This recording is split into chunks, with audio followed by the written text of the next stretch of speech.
এটা এক্ষুনি এখনো বলার জায়গায় আসেনি যে মোহনবাগান চ্যাম্পিয়ন হবেই, তবে মোহনবাগান ওপর দিকে আছে, চেষ্টা করবে।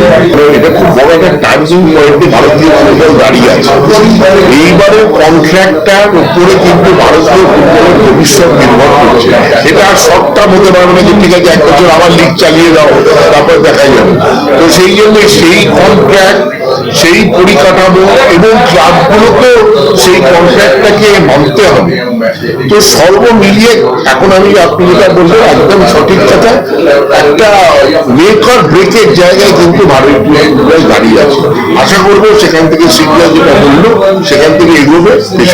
বার পুজোয় জমজমাট মোহনবাগান। চিরাচরিত প্রথা মোহনবাগান ক্লাবে পুজো শুরু হয় সকাল 9:40 সভাপতি দেবাশিস দত্ত, সচিব সৃঞ্জয় বসু সহ কর্তাদের পাশাপাশি অধিনায়ক শুভাশিস বসু, মনবীর সিং অংশ নিলেন বার পুজোয়। প্রবল গরমে সদস্য সমর্থকদের উপস্থিতি খুব বেশি না হলেও আবেগের কমতি ছিল না। বিগত কয়েক বছর ধরে বার পুজোর সঙ্গে সাংস্কৃতিক অনুষ্ঠানের আয়োজন করে সবুজ মেরুন। এবারও তার ব্যতিক্রম হয়নি। সাংস্কৃতিক অনুষ্ঠানের সঙ্গে হল সংবর্ধনা পর্ব। অবসরপ্রাপ্ত বিচারপতি অসীম কুমার রায় সহ বেশ কয়েকজনকে সংবর্ধনা দেওয়া হলো। পাশাপাশি হকি, ক্রিকেট, অ্যাথলেটিক্সে নতুন স্পন্সর পেল মোহনবাগান ক্লাব। বার পুজোর দিনেই লক্ষ্মীলাভ গঙ্গাপাড়ের ক্লাবে। আগে হকি একাডেমি করার কথা ঘোষণা করেছে মোহনবাগান। এবার ক্লাবের মধ্যে ক্রিকেট একাডেমির পরিকল্পনা নিয়েছে। সভাপতি দেবাশিস দত্ত বলেন, হকির পাশাপাশি ক্রিকেট একাডেমি তৈরি হবে, সেটা ক্লাবেই হবে। এই নিয়ে সেনার সঙ্গে কথাও হয়েছে। নববর্ষের শুভেচ্ছার পাশাপাশি বার পুজো মোহনবাগানের এক ঐতিহ্য। আপনি নিজে এবার অন্য অঙ্গিকে রয়েছেন, ক্লাবের দায়িত্বভার গ্রহণ করেছেন, সব মিলিয়ে কি বলবেন? বার পুজো তো বহু বছর ধরে এটা একটা আমাদের বার পুজো আর মোহনবাগান মানে এটা আমাদের বছর শুরু হয় বার পুজো ছাড়া।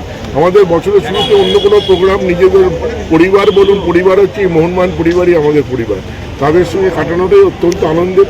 এবং এই সকালবেলার পুজো, তারপরে এই লুচি, আলুর দম, ছোলার ডাল আর বোঁদে আর পান্তুয়া, তো এটার একটা আলাদা মাধুর্য আছে।